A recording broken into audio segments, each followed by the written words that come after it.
রাস্তা তুমি কার, হকারের নাকি জনগণের? রাজধানীর গুলিস্তানের বঙ্গবন্ধু অ্যাভিনিউয়ের সড়ক এটি।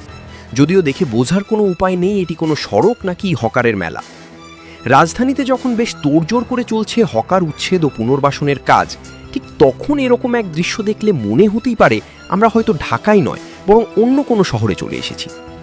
একের পর এক অবৈধ হকার উচ্ছেদ অভিযান আর হকার পুনর্বাসনকে কেন্দ্র করে যখন চলছে পক্ষে বিপক্ষে আলোচনা আর সমালোচনা, তখন ঠিক কোন শক্তির বলে ঢাকা পড়ে গেল ঢাকার অন্যতম ব্যস্ত গুলিস্তানের এই সড়কটি?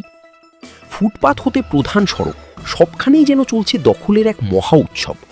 পুরো রাস্তার 4 ভাগের 3 ভাগই এখন হকারদের দখলে। সামান্য একটু খালি জায়গা দিয়ে কোনো রকমে চলছে রিক্সা, সিএনজি। যেই সড়কটির কল্যাণে গুলিস্তান মোড় থেকে গোলাপশাহ মাজার রোডে যেতে মাত্র 1 মিনিট লাগার কথা, এখন সেই সড়কটি পরিণত হয়েছে এক চরম ভোগান্তিতে। এ ব্যাপারে হকারদের সাথে কথা বলতে চেয়েও ব্যর্থ হয়েছে বাংলা কাগজটি। কোনো এক অজানা কারণে ক্যামেরার সামনে কথা বলতে রাজি হলেন না কেউই। এমনকি আশেপাশের পথচারীদের সাথে এ ব্যাপারে কথা বলতে চাইলেও হকারদের এই দখলদারি নিয়ে কেউ কথা বলতে রাজি হননি। মনে হচ্ছিল কোনো এক অজানা শক্তির ভয়ে মুখ খুলতে চাচ্ছেন না কেউই।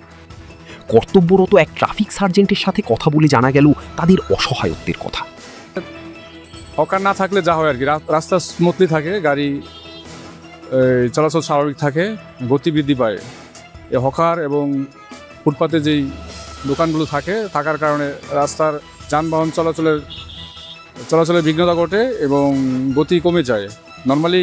এর ফলে আমরা যারা ট্রাফিক সদস্য বা সার্জেন্ট, ইন্সপেক্টর স্যার আছে, সবার উপরেই এর দায়ভারটা পড়ে। আমাদের এই কাজের অনেকটাই কষ্ট হয় এগুলো নির্দেশন করতে। সার্বক্ষণিক আমরা রাস্তায় থাকি, যাতে গাড়ি চলাচল স্বাভাবিক থাকে। আর ওগুলো না থাকলে, হকার না থাকলে গতিটা বেড়ে যায় আর কি, বৃদ্ধি পায়।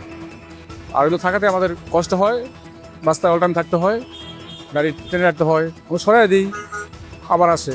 কারণ এই হকার যদি না থাকে তাহলে গাড়ি তো ইজিলি চলে, মুভমেন্ট করতে পারে।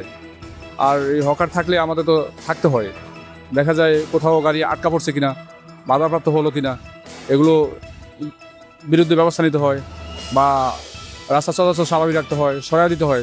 হকার তো আমরা আলটিমেটলি রাস্তা থেকে সরাতে পারতেছি না, দেখা গেছে চলে আসে, আমরা গেলে দূরে চলে যায়, আবার আসে, এভাবেই চলছে আর কি। দেশ জুড়ে এখন সবচেয়ে আলোচিত ঘটনাগুলোর একটি হলো হকারদের পুনর্বাসন প্রক্রিয়া। তবে গুলিস্তানের এই সড়কের দৃশ্য দেখলে মনে হতেই পারে এর পিছনে হয়তো কাজ করছে শক্তিশালী এক সিন্ডিকেট।